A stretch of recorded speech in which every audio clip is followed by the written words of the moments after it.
Nashik road railway station उपनगर police ठाण्याच्या हद्दीत गुंडाविरोधी पथक गस्त घालत असताना गुंड रिक्षा चालक संजय जाधव पोलिसांना गुंगारा देऊन फरार होत असल्याची माहिती पोलिसांना मिळाली। प्राप्त माहितीच्या आधारे वरिष्ठ अधिकाऱ्यांच्या मार्गदर्शनाखाली गुंडाविरोधी पथकाने 2 दिवस सतत नाशिक रोड रेल्वे स्टेशन परिसर देवळाली कॅम्प भागात सहशिक्षणाची अधिक माहिती काढून शोध घेत असताना गुरुवार दिनांक 13 जून 2024 रोजी देवळाली कॅम्प भागात संजय जाधव यास सापळा रचून ताब्यात घेतले।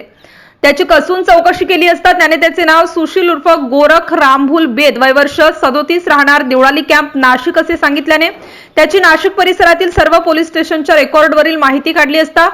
सदर इसम हा नाशिक रोड पोलीस ठाण्यात 19 जानेवारी 2023 रोजी दाखल असलेल्या गुन्ह्यातील फिर्यादी सोनशील शिकनकर व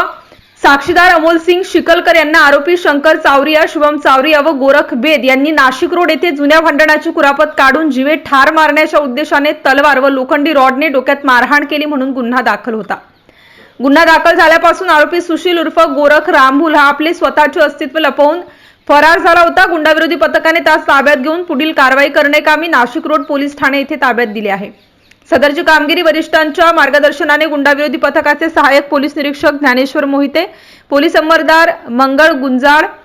मंगल गुंजाळ, डीके पवार, विजय सूर्यवंशी, राजेश सावकार, सुनील आडके, प्रवीण ठाकरे, गणेश भागवत, प्रवीण चव्हाण, निवृत्ती माडी, अक्षय गांगुर्डे, गणेश नागरे, नितीन गौतम, सुवर्णा गायकवाड यांनी संयुक्तरित्या उत्कृष्ट कामगिरी पार पाडली। MCN न्यूज मराठीकरिता मुक्ताराम बागुल, नांदगाव। माननीय पोलीस आयुक्त श्री संदीप कर्णिक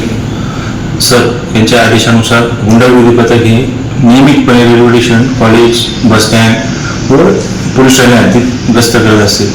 त्यानुसार दिनांक 11/6/2024 रोजी नाशिक रोड रेल्वे स्टेशन येथे गुंडाविरोधी पथकाचे अंमलदार गस्त करत असताना त्यांना माहिती मिळाली की संजय जाधव नामक रिक्षा चालक हा पोलिसांची गाडी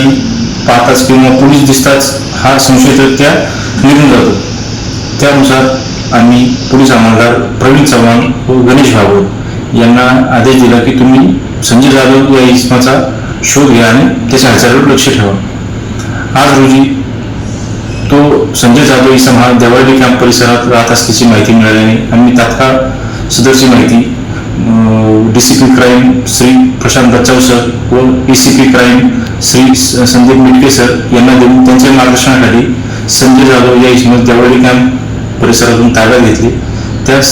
कार्यालयामध्ये आणून विचारपूस करता त्याचे नाव सुशील गोरख रामभूल बेद वय 37 वर्ष असे समजून आले। सदरचा इसम हा नाव लपवून का फिरत होता, का वाढत होता, त्याचे ओरिजिनल नाव सुशील गोरख रामभूल बेद असताना तो संजय जाधव नावाने का फिरत होता याचा शोध घेतला असता आम्हाला नाशिक रोड पोलीस ठाणे गुन्हा रजिस्टर नंबर 25/2023 भादवी 307-504-506-34 मधील सुशील गोरख रामभूल बेद हा फरार असल्याचे समजून आल्याने